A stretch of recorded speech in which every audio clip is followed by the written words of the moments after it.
తొలి అడుగు పేరిట ప్రజల వద్దకు ప్రభుత్వం వెళ్తుంది. అయితే మంత్రుల పనితీరుపై సీఎం చంద్రబాబు ఒకంత ఆగ్రహంగా ఉన్నారు. కేబినెట్ భేటీలో మంత్రులకు క్లాస్ కూడా తీసుకున్నారు.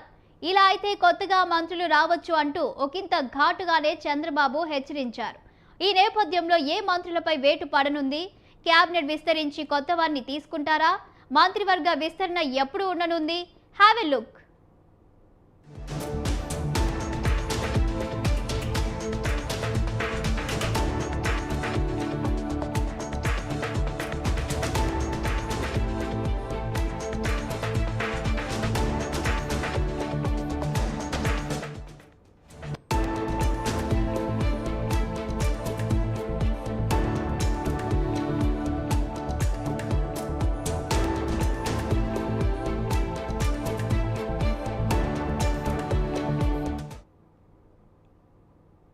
చంద్రబాబు ప్రభుత్వం వచ్చి ఏడాది దాటింది. ఈ ఏడాదిలో మంత్రుల పనితీరుపై సీఎం చంద్రబాబు ఆగ్రహంతో ఉన్నారు. ప్రతి కేబినెట్ భేటీలో పనితీరు మెరుగుపరుచుకోవాలని సూచిస్తున్నారు. అయినా మార్పు రావటం లేదు. దీంతో ఈసారి కాస్త సీరియస్ అయ్యారు. రోజులు లెక్క పెట్టుకోవాలని హెచ్చరించారు. కొత్త మంత్రులు వస్తారని తేల్చి చెప్పారు.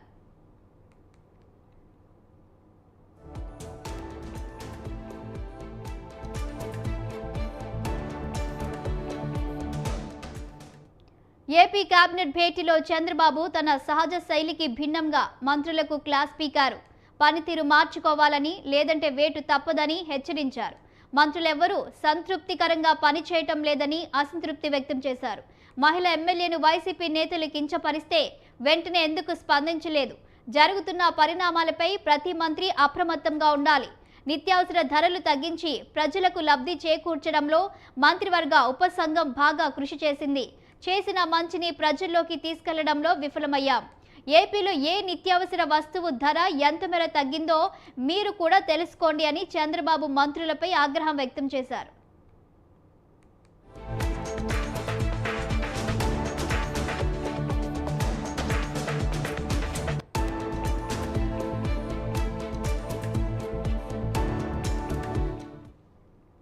తాను తప్ప మంత్రులు ఎవరూ సరిగ్గా పనిచేయటం లేదని చంద్రబాబు తేల్చేశారు. మరి ఇందులో జనసేన అధినేత, ఆంధ్రప్రదేశ్ ఉప ముఖ్యమంత్రి పవన్ కళ్యాణ్, టీడీపీ ప్రధాన కార్యదర్శి, ఐటీ మానవ వనరుల శాఖ మంత్రి నారా లోకేష్లు కూడా ఉన్నారా అన్న చర్చ తెర మీదకు వచ్చింది. చంద్రబాబు అయితే చాలా స్పష్టంగా మంత్రులు ఎవరూ సంతృప్తికరంగా పనిచేయటం లేదు అని చెప్పారు. అంటే ఇందులో వాళ్ళిద్దరికీ కూడా మినహాయింపు ఏమీ లేదనే చెప్పొచ్చు అంటున్నారు రాజకీయ విశ్లేషకులు.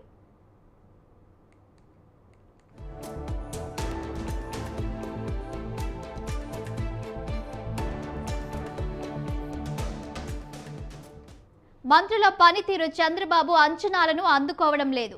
కొందరి వ్యవహార శైలిపైన అసంతృప్తిగా ఉన్నట్లు తెలుస్తుంది. దీంతో మంత్రివర్గ ప్రక్షాళన తప్పదనే ప్రచారం మొదలైంది. 5 మంత్రులపై వేటు తప్పదంటూ ప్రచారం సాగుతుంది. సీనియర్ మంత్రుల పనితీరుపైన ముఖ్యమంత్రి చంద్రబాబు అసంతృప్తి వ్యక్తం చేశారు. ఇప్పటికే పలుమార్లు మంత్రులను చంద్రబాబు హెచ్చరించారు. అయినా మార్పు లేకపోవడంతో ఇక రోజులు లెక్క పెట్టుకోవాలని తేల్చి చెప్పారు.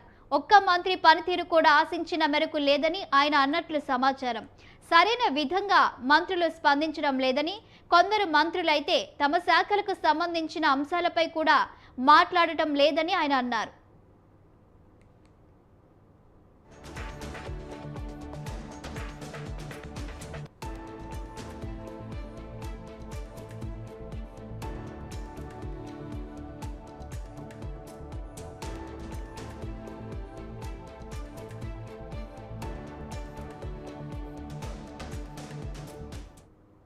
ఇదే ధోరణి కొనసాగితే 1995 నాటి సీఎంను మళ్లీ చూస్తారని చంద్రబాబు చెప్పారు. శాఖల నిర్వహణలో కూడా చాలా మంది వేగం చూపించడం లేదని అసంతృప్తి వ్యక్తం చేశారు. కొందరు మంత్రుల పనితీరుపైన చంద్రబాబు ఆగ్రహం ఉన్నారు. మీడియాలో కొందరు మంత్రుల శాఖలపైన వస్తున్న కథనాలపై ఇప్పటికే నిఘా నివేదికలు తెప్పించుకున్నట్లు తెలుస్తోంది.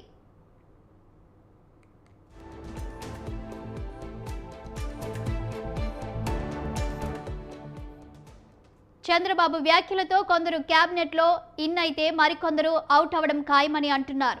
మంత్రివర్గంలో 25 మంది మంత్రులను తీసుకోవడానికి అవకాశం ఉంది.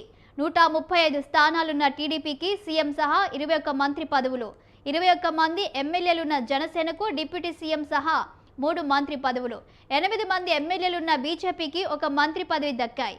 శాసన మండలి నుంచి ఎవరికి ఛాన్స్ ఇవ్వలేదు. అటు మెగా బ్రదర్ నాగబాబుకు క్యాబినెట్లో అవకాశం కల్పించాల్సి ఉంది. ఇటు కొందరు మంత్రుల తీరుపైన చంద్రబాబు సీరియస్గా ఉన్నారని సమాచారం.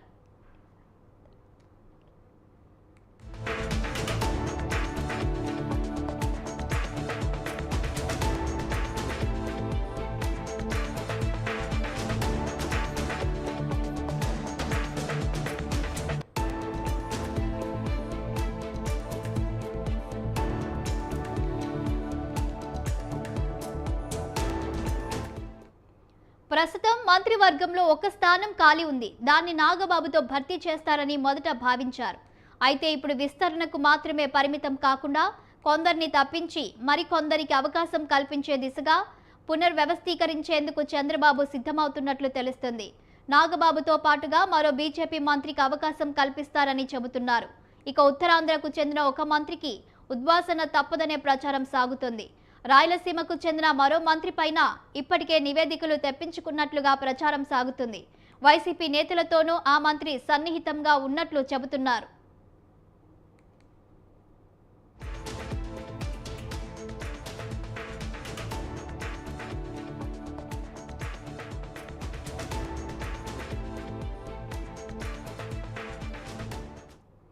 ఇక గతంలో వైసీపీలో ఉండి ఇప్పుడు మంత్రి అయిన మరో నేత తీరుపైన పార్టీ శ్రేణులు ఫిర్యాదులు చేస్తున్నారు.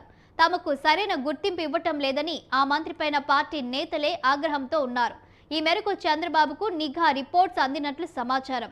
గోదావరి జిల్లాలకు చెందిన మరో మంత్రిపై తొలి నుంచి విమర్శలు వస్తున్నాయి.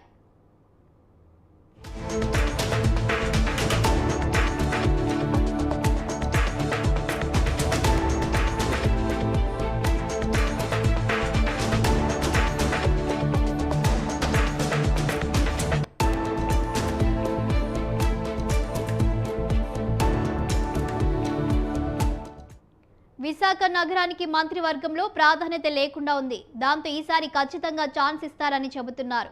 అది ఖచ్చితంగా టీడీపీకి చెందిన వారికే దక్కుతుందని అంటున్నారు. టీడీపీకి వస్తే విశాఖ సిటీ కంచుకొట్టగా ఉంది. మంత్రి లేకపోవడంతో రాజకీయంగా కొంత ఇబ్బందిగా మారిందని అంటున్నారు. విశాఖ జిల్లాను అంతా కలిపి ఉంచడం, రాజకీయంగా దూకుడు పెంచడం వంటివి చేయాలంటే మంత్రిని సిటీ నుంచి ఎంపిక చేయాలని అంటున్నారు.